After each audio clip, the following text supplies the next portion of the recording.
There's a lot of different experiences around the holidays, and one of those experiences is driving around looking at Christmas lights. And it's really fun to do that. In fact, I had a job in college where I installed Christmas lights. Isn't that a crazy experience? I would wake up on Saturday mornings about 5 a.m., and we would go to a warehouse downtown Springfield, Missouri, and we would take Christmas lights and we'd string them out, we'd plug them in, we'd make sure all the tiny little bulbs would work, and then we'd wind them back up, load them on a truck, and drive into wealthy neighborhoods and knock on doors and say, hey, would you like us to install Christmas lights for you? And then stick those on the roof. And I almost died doing that job, right? I almost died. Crazy experience. But my family, one of the things that we love to do is drive around and check out Christmas lights this time of year.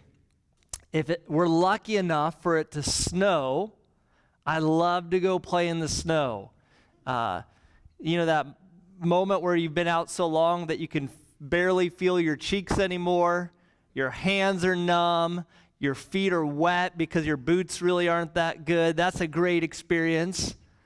Or how about the smell of Christmas cookies baking in the oven? Oh, is that an incredible experience? The taste of those cookies in your mouth. But what about the sound of Christmas? What does Christmas sound like? We're going to play a little game to open up our new series today. And just so that we can all fully take this in, why don't you all close your eyes for me? Nothing scary is going to happen. Close your eyes and listen to this sound.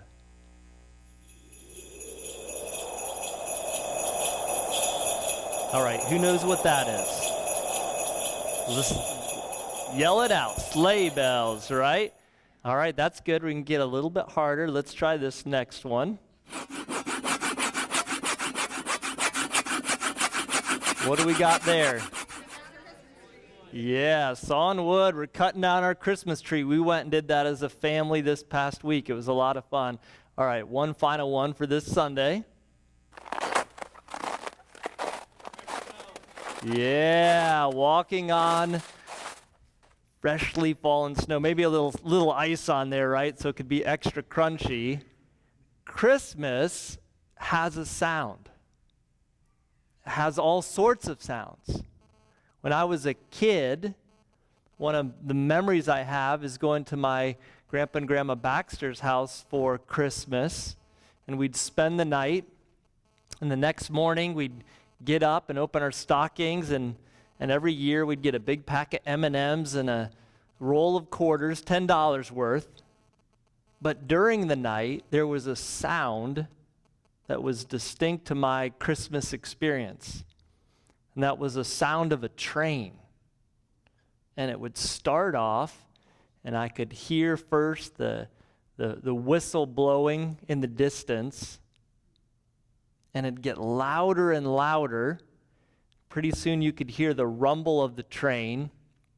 And this wasn't a train that was going, 5 or 10 miles an hour. It was a train that seemed like it was going a good 60 miles an hour. And my grandparents' house was right next to the train tracks. So when the train would finally make it to their house, it seemed like the walls were going to just cave in. Literally, the whole house would shake, and you could hear things rattling. And every time the train would pass, and it would go further in the distance, and you'd hear it come again.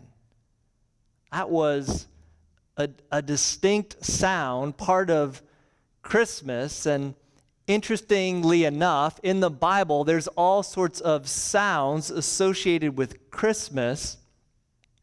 And we're going to begin in Isaiah chapter 9 this morning, because one of the sounds of Christmas is a prophetic sound. Christmas started long before the birth of Jesus 2,000 years ago. Christmas started 1,000 years previously through the prophetic words of the prophet Isaiah. And it says this in chapter 9, verses 6 and 7. It says, "For to us a child is born, to us a son is given, and the government will be on his shoulders.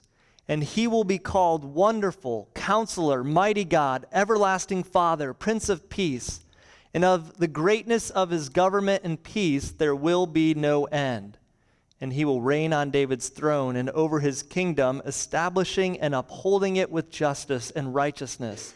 And from that time on and forever, the zeal of the Lord Almighty will accomplish this."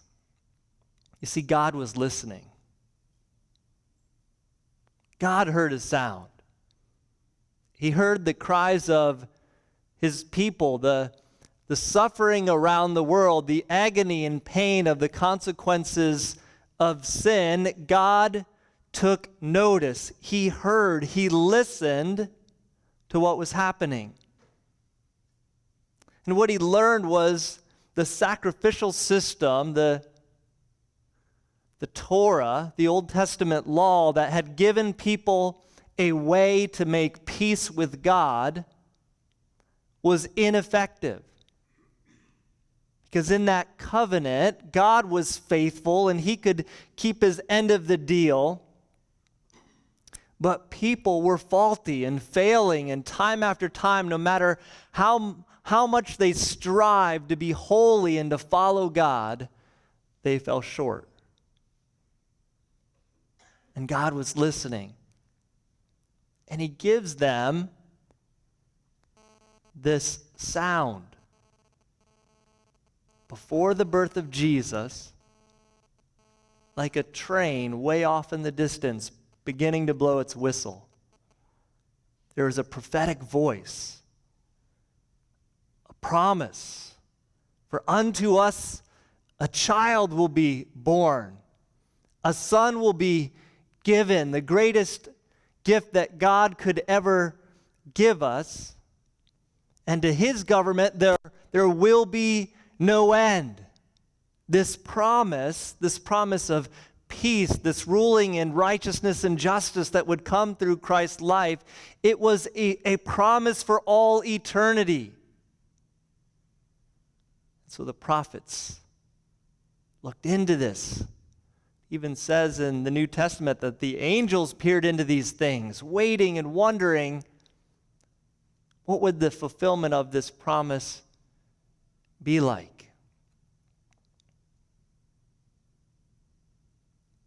The sound of Christmas. It's interesting with sound. I don't know how many of you like to listen to music, but for some reason, we listen to the same stuff time and time again. It's funny, I can turn on music that I like and I can listen to it, and then I can listen to it again, and then the next day when I get in the car, I'll listen to the same music. And if someone invites me to go to a concert or a band's coming into town, even if I've heard it day after day over and over again, what do I want to do? I want to listen again. And it's because the sound of that music, the lyrics of that music, evokes an emotional feeling, a thought, an experience. There's a vibe to it. It uplifts my soul. It encourages me. It gets me going, whether that be worship music or another band. I love music. See, sound and the ability to hear that sound doesn't wear out. And God's given us his word, the Bible, so that we can record or capture the sound, the prophetic sound of this promise. How many of you loved when I was reading that passage out of Isaiah chapter 9? You just had an emotional heart connection. Yeah, that was familiar. It was comforting. The sound of Christmas, the promise of God, never wears out. It never gets old. It's never stale. It's never cold. It's exciting, uplifting, encouraging. There's a promise here, church, a promise from God. God, in his love for us, was thinking and strategizing and planning since the beginning of time on how he could save us from our own sin. And he chose to do that through Jesus. This is good news. Isaiah chapter 9, verses 6 and 7 is good news. For unto us a son will be given, a child will be born. We can listen to that over and over and over again. It's interesting. There's two different types of hearing. There's passive hearing and there's active hearing, right? Passive hearing is just when you're going about your daily life and you hear noises and sounds. I was sitting here a second ago hearing that creepy door creak over there. Did anyone else hear that sound? I was like, what in the world is happening around here? I was just taking it in. But then there's active listening, where it's not just the noise that's happening around you that we're all aware of, but active listening, there's this intent to understand. I love those unique moments. My son Luke was experiencing this the other night. He was out playing in the dark after Thanksgiving. Such a bummer that it gets dark at 5:30, isn't it? He was out there. I don't know. It was probably just like 6 o'clock. It's pitch black. He's playing. And he comes inside and he said, Dad, I heard an owl. It's making its noise outside. If you've ever heard a unique noise and you've been with someone else, what do? They kind of like hold up their finger. Hold on. I hear something. And there's this leaning forward and there's this active listening and this desire to hear, to understand, to know where's it coming from, what's going on. In the same way, listening to the words of God isn't a passive experience, it's an active experience. And I believe that this Christmas, maybe you're young like Corey and you didn't experience 1979, right? Or maybe you've been around for a while. Maybe this is your 60th or 70th or 80th or more Christmases, right? You've heard this story before. You've read this promise.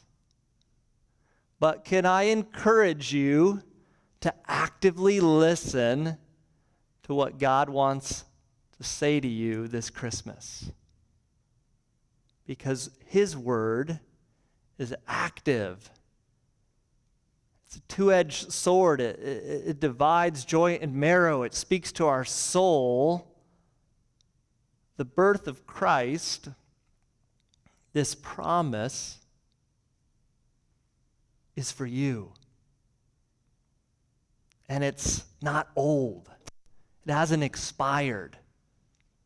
I'll never forget, a couple years ago, I was connecting with someone, and I was just making small talk, and one of the arts of interpersonal communication is to ask questions.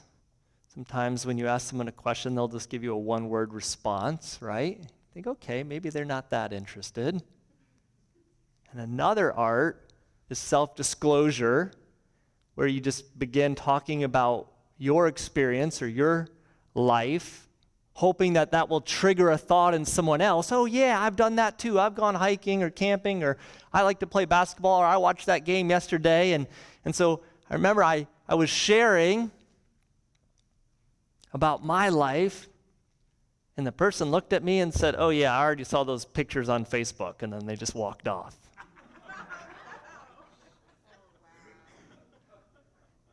My life was old news.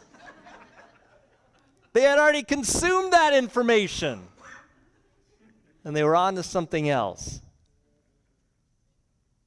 Let's not treat God's word that way this Christmas season. It's not old news. We haven't already been there, done that. We don't have it all figured out. Jesus is Emmanuel, Christ with us. The Word became flesh and dwelled among us. And the birth of Jesus signifies a new covenant, one that God is making with his people, one that ensures even if we don't keep our end of the deal, we can still remain at peace with God because Jesus himself is our peace. He is making intercession on our behalf. And this new covenant takes a heart of stone and makes it a heart of flesh. There's an emotional connection, a living connection. And so as we prepare to receive communion today, I want to invite you to open your ears and open your heart to receive everything that God has for you this season, because I believe he wants to do something new in your life. And whatever your perception of the Christmas holiday season is, I know it's wild and crazy, right? We want to remember the birth of Christ, a fulfilled promise that is for you, and it changes everything.